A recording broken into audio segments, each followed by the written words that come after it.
Hidup sapu salah, sudi tangan Tuhan. Ku berikan jalan yang baik, sutradara lawan. Biar susah datang, biar hati sakit, saat tetap puji, saat tak mau lari. Kau punya kasih, kuatkan sehati. Membaca bacaan berbakti 1 Yohanes pasal yang ke-5 ayat pertama sampai 5.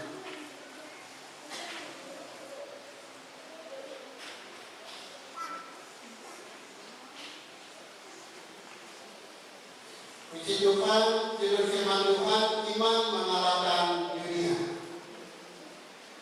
Jadi saya kembali pada tema kita, gereja yang bertumbuh di dalam gereja yang bertambah di dalam iman. Jadi gereja yang bertambah di dalam iman, dan tema untuk di minggu ini kita akan belajar gereja yang bertambah di dalam iman akan mengalahkan dunia. Gereja yang bertambah di dalam iman akan mengalahkan dunia. Ketika kita benar-benar bertambah di dalam iman, maka iman kita ini juga akan mengalahkan dunia. Ya, Bapak Ibu dikasihi oleh Tuhan, kuasa apa tadi Bapak Pendeta sudah disampaikan, darinya bahwa di akhir-akhir ini banyak fenomena yang terjadi, banyak hal yang terjadi. Jadi itu bisa menyesatkan kita, juga disesatkan. Bapak Ibu dikasihi oleh Tuhan, maka kita sungguh bersyukur kepada Tuhan di gereja kami di tempat ini ketika mengenal sampai dengan kita belajar tentang gereja yang bertambah dalam iman. Jadi kita sungguh bersyukur. Bapak Ibu dikasihi oleh Tuhan kita Kristus. Di sini Yohanes menyampaikan kepada kita bahwa kita ketika kita bertambah iman dalam kehidupan kita, kita juga mengasihi, kita tidak peduli dengan hal-hal duniawi yang sedang terjadi, tetapi kita fokus kepada Kristus. Sebagai pendahuluan, iman yang mengalahkan dunia adalah iman yang melihat realitas abadi, mengalami kuasa Allah dan kasih Kristus sedemikian sehingga kesenangan dunia yang berdosa, nilai-nilai sekuler, cara-cara yang pasif, dan material komitmen pribadi kita untuk percaya Tuhan kita Yesus Kristus. Bapak Ibu dikasihi oleh Tuhan kita Kristus, ketika kita percaya Tuhan Yesus adalah pekerjaan Allah, bukan hanya keputusan manusia, ini pekerjaan daripada Allah itu sendiri. Maka ketiga, ya sebagai Allah tapi dia datang dalam dunia ini untuk selamatkan kita. Maka ini adalah keputusan daripada Allah itu sendiri, bukan manusia. Maka kewajiban kita adalah percaya kepada Dia, beriman yang kuat, kita sungguh-sungguh percaya kepada Dia. Ketika manusia percaya pada Yesus, saat itu gereja akan dilahirkan dari Allah. Gereja itu tidak jemaat ini. Gereja itu saya dan Bapak Ibu, bukan gedung gereja. Jadi akan melahirkan, gereja itu akan melahirkan dari Allah kita itu sendiri. Bapak Ibu dikasihi oleh Tuhan, kata kerja dilahirkan pada ayat yang ke-1 dipakai dalam bentuk pasif, bukan aktif.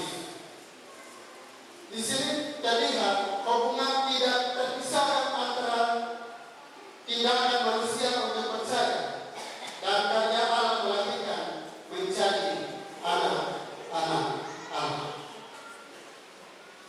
Kita sebagai anak-anak Allah wajib percaya Kristus, wajib beriman di dalam Yesus Kristus. Bapak Ibu yang dikasihi oleh Tuhan. Jadi kita sudah merdeka, kalau Horas, kalau bahasa Batak. Jadi ketika kita merdeka di dalam Kristus, kita merapikan oleh Allah kerja-kerja yang luar biasa.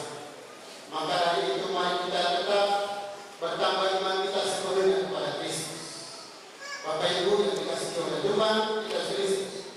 Bagian yang kedua, ada kata bahwa Yesus adalah Kristus. Ayat yang ke-1 dan ayat yang ke-5. Bahwa Yesus adalah Kristus, hakikat dari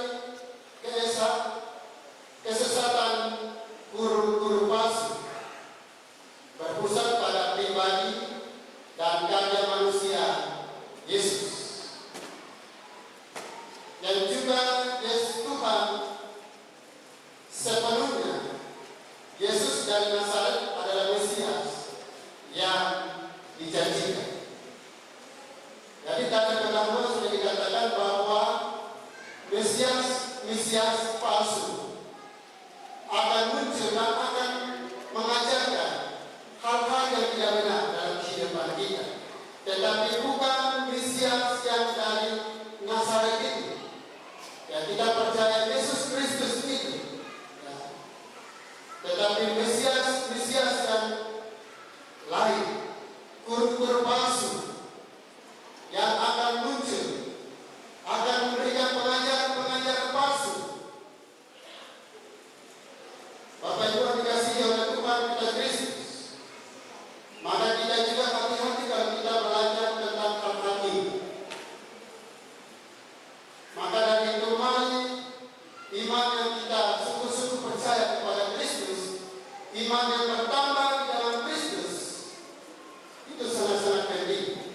Maka dari itu iman yang kuat, iman yang kokoh akan mengalahkan hal-hal kepalsuan itu.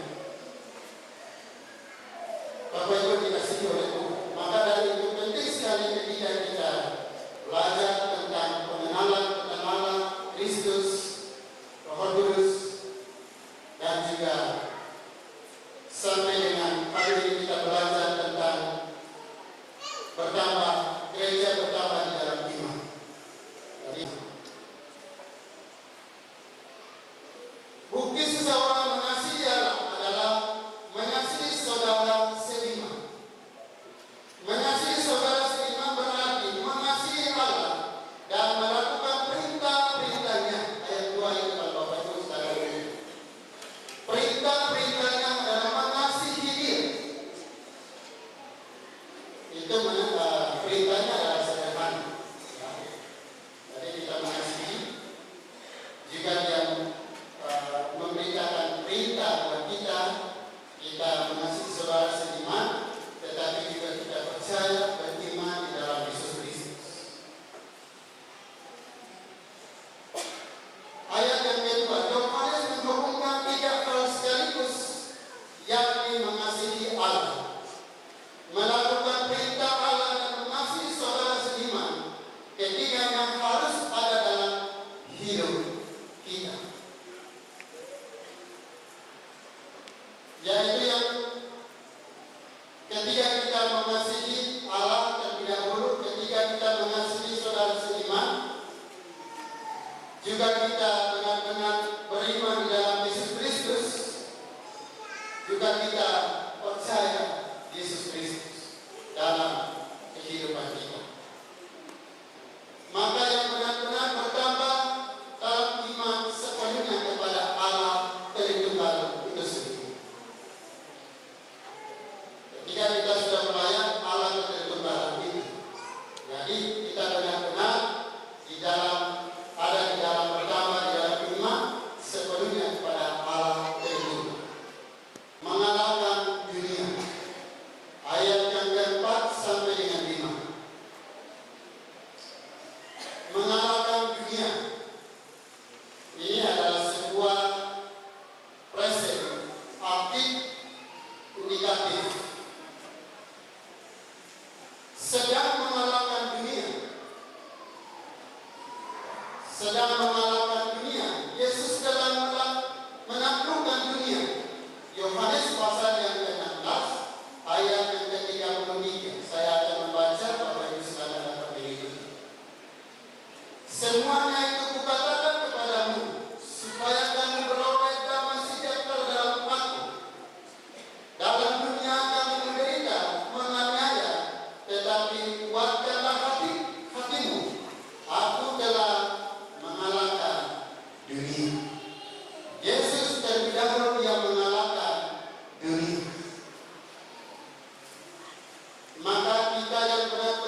pasti berkati. Maka dari itu mari kita sungguh-sungguh beriman kepada Tuhan, iman yang kuat, iman yang permanen di dalam Tuhan, iman yang dibimbing dengan Dia, hubungan kita dengan Dia, agar iman yang sungguh akan mengalahkan dunia gelap, dunia kejahatan, dunia kepalsuan, dunia pengajaran sesat.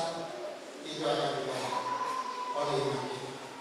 Bapak Ibu yang dikasihi oleh Tuhan dan Kristus, maka dari itu mari kita benar-benar ada di dalam Tuhan, dan iman kita yang jangan kendor sekali lagi, tetapi iman kita tetap bertambah terus di dalam Tuhan.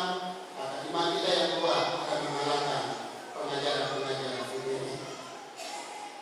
Sebagai kesimpulan, saat kita mengasihi saudara seiman, menunjukkan bahwa kita memiliki iman yang mengalahkan